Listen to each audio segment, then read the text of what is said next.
estudiando la manera en la que se ordenó este juicio, el juicio por la maldad del hombre.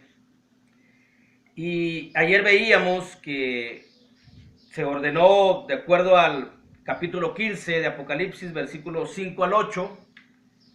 Se ordenó en un lugar, esto es el cielo, que es el trono de Dios, y que en el cielo se abrió el templo del tabernáculo, donde ministra nuestro Señor Jesucristo, donde hace la función de sumo sacerdote. También se ordenó, se nos menciona aquí quiénes son los ejecutores, que son los ángeles de Dios. El Espíritu Santo está en posesión de todos los obedientes a la voluntad de Dios. Y como en cada característica del juicio, son los ángeles los que ejecutan el juicio contra aquel impío, contra aquel que hace la maldad, contra aquel que no obedece al Evangelio o no obedece a la palabra de Dios. Vimos también la autoridad que se le ha dado a los ángeles, la autoridad dada por el juez, en este caso el juez de todo es nuestro Señor Jesucristo, el medio por el que se dio, el medio de orden. Debemos entender ya sea un serafín o un querubín, es decir, uno de los cuatro seres vivientes, y nos quedamos en los instrumentos de ira, en los instrumentos de juicio. Y el instrumento de juicio es la ira de Dios. Son 7 cosas, la manera en que se ordena el juicio: lugar, ejecutores, autoridad dada, medio de orden, instrumento de juicio, quién lo ordena y el tiempo. Nos quedamos en el instrumento de juicio y dice el versículo 7: y uno de los 4 seres vivientes dio a los 7 ángeles 7 copas de oro, llenas de la ira de Dios. Llenas de la ira de Dios. Ese lleno de la ira, obviamente no literal, es algo simbólico. Una copa no puede contener una ira, y una copa no puede contener algo tan grande como para que tape el sol, como por ahí lo dice el versículo 8 del capítulo 16. Es algo simbólico solamente que menciona la escritura. Y ya hemos mencionado que la ira de Dios significa la separación de Dios aquí en la tierra. Este juicio se está ejecutando aquí en la tierra. Dios se separa del impío, del que comete maldad, del que está en contra de su palabra, del que no obedece su palabra. Dios se separa dando un tiempo. Dios está un tiempo presente para que todo ser humano le busque, como dice Hechos. Si no está lejos Dios de nosotros, no está lejos Dios de nosotros, palpando uno lo puede tocar. Pero cuando la persona se dedica hacia lo malo, o su mente, su corazón, sus pensamientos, sus hechos, sus actitudes, sus características es en cuanto a lo malo, en un tiempo, entonces Dios dice, bueno, pues entonces se separa Dios de esa persona, y esa persona aún pudiese tener oportunidad de acercarse a Dios mientras viva. La oportunidad está mientras viva, aunque Dios esté alejado, pero tiene oportunidad. La única oportunidad y el único acceso y el único medio es nuestro Señor Jesucristo. No hay nadie más que esté a la diestra del Padre, no hay nadie más que sea intermediario más que Dios. La palabra es muy clara, la palabra nos advierte, la palabra nos aclara. El ser obedientes a Dios da una gran tranquilidad de lo que estamos haciendo. Hay que estudiar la Biblia, hay que estudiar la palabra, hay que dejar la enseñanza del hombre, hay que dejar las enseñanzas de los religiosos que se basan a sus propios gustos, a sus propias conveniencias, estando en contra de Dios. Dice que la ira de Dios pues es la separación de Dios aquí en la tierra. En el libro de Isaías, capítulo 64, versículo 7, dice la escritura: nadie hay que invoque tu nombre, que se despierte para apoyarse en ti, por lo cual escondiste de nosotros tu rostro y nos dejaste marchitar en poder de nuestras maldades. Nadie busca a Dios, nadie le agradece a Dios, nadie tiene a Dios en sus pensamientos. en un tiempo determinado, entonces Dios lo que hace es de que se aleja, se separa. Esa es la ira de Dios. Oseas capítulo 5, versículo 6. Con sus ovejas y con sus vacas andarán buscando a Jehová y no le hallarán. Se apartó de ellos por la propia maldad del hombre. Este es el instrumento de juicio, la ira de Dios. Dice el versículo 8, y el templo se llenó de humo por la gloria de Dios y por su poder, y nadie podía entrar en el templo hasta que se hubiesen cumplido las 7 plagas de los 7 ángeles. Quien lo ordena es Dios, dice el versículo 7, que vive por los siglos de los siglos. El que da la orden es Dios.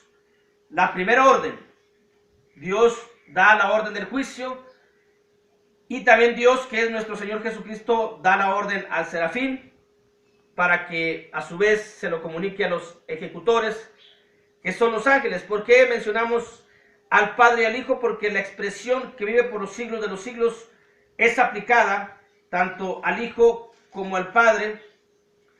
Al Espíritu Santo hay que recordar que el Espíritu Santo mora en nosotros. El Espíritu Santo está en la tierra morando en el creyente, en el corazón del creyente, del obediente a Dios. La expresión vive por los siglos de los siglos, dice Apocalipsis capítulo 1, versículo 18. Y el que vivo y estuve muerto, mas he aquí que vivo por los siglos de los siglos.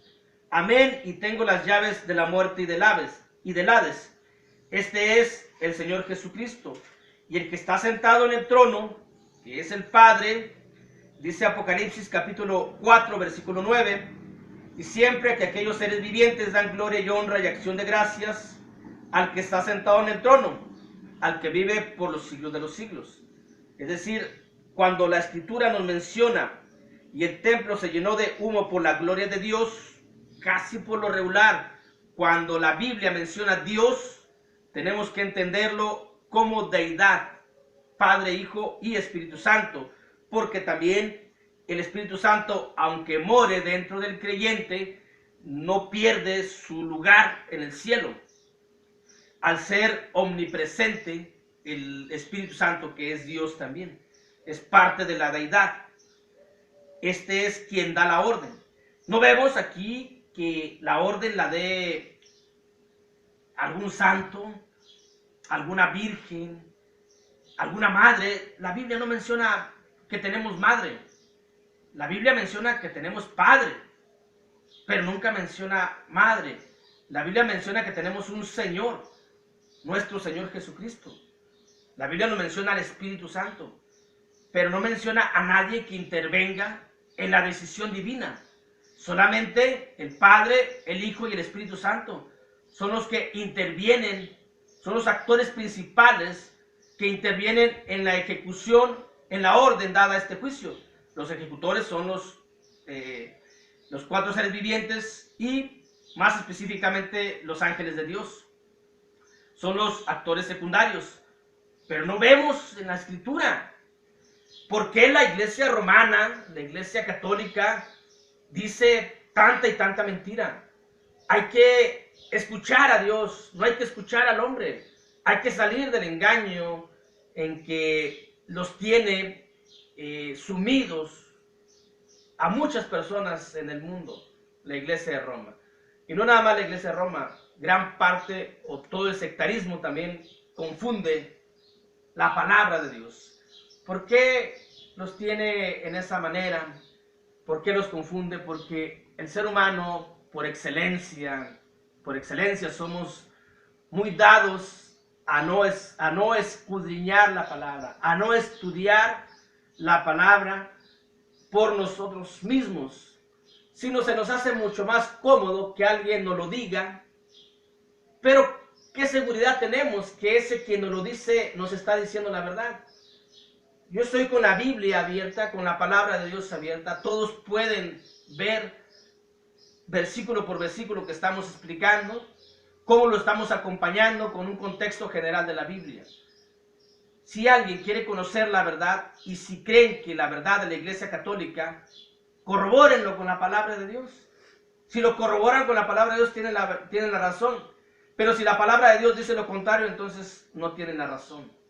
Ya nos hemos dado cuenta de una y de muchas maneras que no tienen la razón. María no está en el cielo, porque dice la Escritura, capítulo 15, versículo 8, y el templo se llenó de humo por la gloria de Dios, nada más Dios, la deidad, y por su poder, es el único que tiene poder, y nadie podía entrar en el templo hasta que se hubiesen cumplido las 7 plagas de los 7 ángeles. El tiempo es otra manera en que se ordena el juicio. El tiempo es de la primer venida de nuestro Señor Jesucristo hasta la segunda venida, hasta que se cumpla la ejecución de las plagas que contiene o por la cual será castigado aquí en la tierra aquel impío, aquel pecador. Este es el tiempo. Y nadie, dice la Escritura, nadie podía entrar en el templo, es decir, nadie puede entrar en el cielo. Nadie está en el cielo más que aquel que bajó del cielo.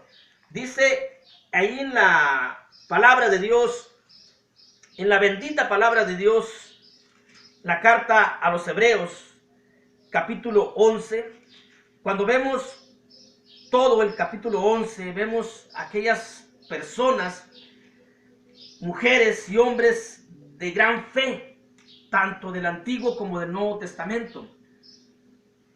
¿Por qué no preguntarse, católicos, por qué María no aparece en este capítulo que realza o de alguna forma pone como ejemplo a aquellos que tuvieron mucha fe, aquellas personas, hombres y mujeres, que demostraron gran fe?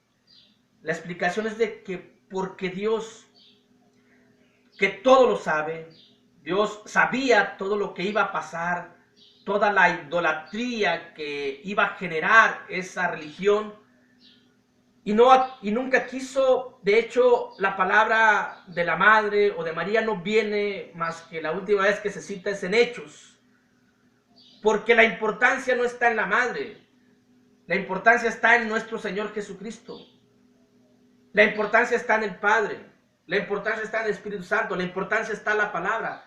Todos los demás actores secundarios han sido instrumentos para que se cumpla la voluntad de Dios. Moisés, María, Abraham, todos han sido instrumentos, incluso nosotros mismos somos instrumentos para la voluntad de Dios. Y cuando dice la Escritura en Hebreos capítulo 11 y nos habla de todos los hombres y mujeres de fe, dice, y todos estos, aunque alcanzaron buen testimonio mediante la fe, no recibieron lo prometido. Y la promesa es la vida eterna. La promesa es el cielo. Esa es la promesa de Dios. Cuando nos dice que tenemos una promesa muy grande y esa promesa está en el cielo. Esa promesa no está en la tierra. Dice la Escritura, primera carta de Pedro, capítulo 1, versículo 4, para una herencia incorruptible, incontaminada e inmarcesible, reservada en los cielos para vosotros. Esa es la herencia. Esa es la promesa. Por eso dice Hebreos 11:39, y todos estos, aunque alcanzaron buen testimonio mediante la fe, no recibieron lo prometido, proveyendo Dios alguna cosa mejor para nosotros, para que no fuesen ellos perfeccionados aparte de nosotros. Versículo 8 de Apocalipsis 15, y el templo se llenó de humo por la gloria de Dios y por su poder, y nadie podía entrar en el templo hasta que se hubiesen cumplido las 7 plagas de los 7 ángeles, hasta que sea la ejecución del juicio, de la ira de Dios, de las copas de la ira de Dios, y luego venga el tiempo final de la tierra, el juicio final, la ejecución eterna de este juicio, la separación total de Dios. Entonces los redimidos, junto con María, junto con Abraham, junto con Moisés, junto con David, junto con todos los santos, hechos santos gracias a la sangre de Jesús, entonces entrarán o entraremos al reino de los cielos en el cielo.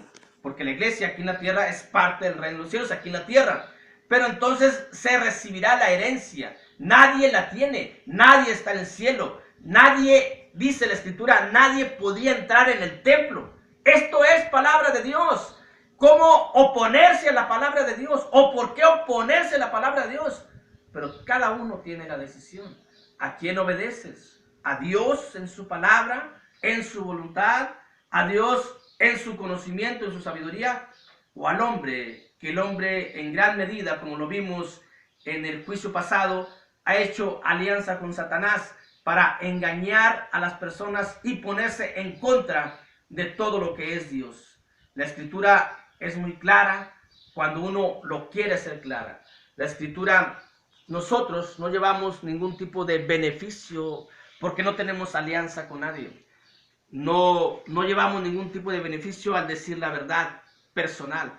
El único beneficio que llevamos es anunciar la verdad, tratar de sacar a las personas del engaño, del error, en donde están inmersas por tanta desinformación de grupos religiosos que agarran la palabra, la tergiversan completamente, hacen lo que quieren a su antojo, pero estaría bueno que fueran ellos nada más, pero no, han engañado a millones de personas a través de toda la historia. Si alguno escucha este mensaje y quiere la salvación, y quiere salvar su alma, y quiere conocer la verdad, y quiere agradar a Dios, y quiere recibir la gracia de Dios, escuche la palabra de Dios, estudia la Biblia. Si le dedicamos tiempo, mucho tiempo a otras actividades que nos generan algún tipo de beneficio personal o económico, ¿cuánto más le debemos dedicar tiempo a aquello que nos va a producir un beneficio eterno, la salvación de nuestra alma y la vida eterna? Y estaremos en la verdad y agradaremos a Dios y conoceremos lo que Dios quiere y conoceremos la voluntad de Dios y haremos la voluntad de Dios, no la voluntad de los hombres. La palabra nos aclara, la palabra de Dios nos dice claramente las cosas que son, las cosas que han sido, las cosas que son y las cosas que serán. Y ya sabemos a través de la palabra el destino que hemos de pasar si somos desobedientes a la palabra y si obedecemos al hombre.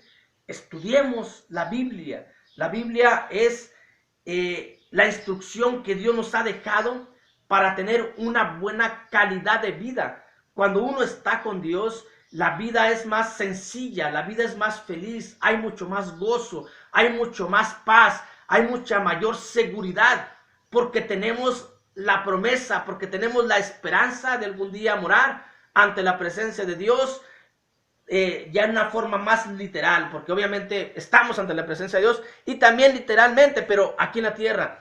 Y cuando llegue ese momento estaremos ante la presencia de Dios, pero en el cielo, por toda la eternidad. Así que no caigan en el engaño de la religión de Roma. Lo único que quiere es engañar, y ha engañado a mucha gente con tanta idolatría que ha metido en el mundo, con tanto engaño, con tanta cosa que dicen, de que hay cosas que dicen cambiando la escritura, al mencionar cosas que para ellos la ponen como no pecado y la Biblia lo pone como que sí es pecado. María no está en el cielo. La Iglesia de Cristo respeta a la Madre de Jesús aquí en la tierra, así como respetamos a Abraham, como respetamos a Moisés, pero no idolatramos, no le damos reverencia. Al único que merece la gloria y la honra por los siglos de los siglos es nuestro Padre eterno, que a través de Él y por Él nos ha dado vida. Él nos creó y nos va a dar y nos está dando una promesa y una oportunidad de vida eterna a través de nuestro Señor Jesucristo y del bendito Espíritu Santo que nos guía a todo conocimiento y a toda verdad. Dios les bendiga a todos.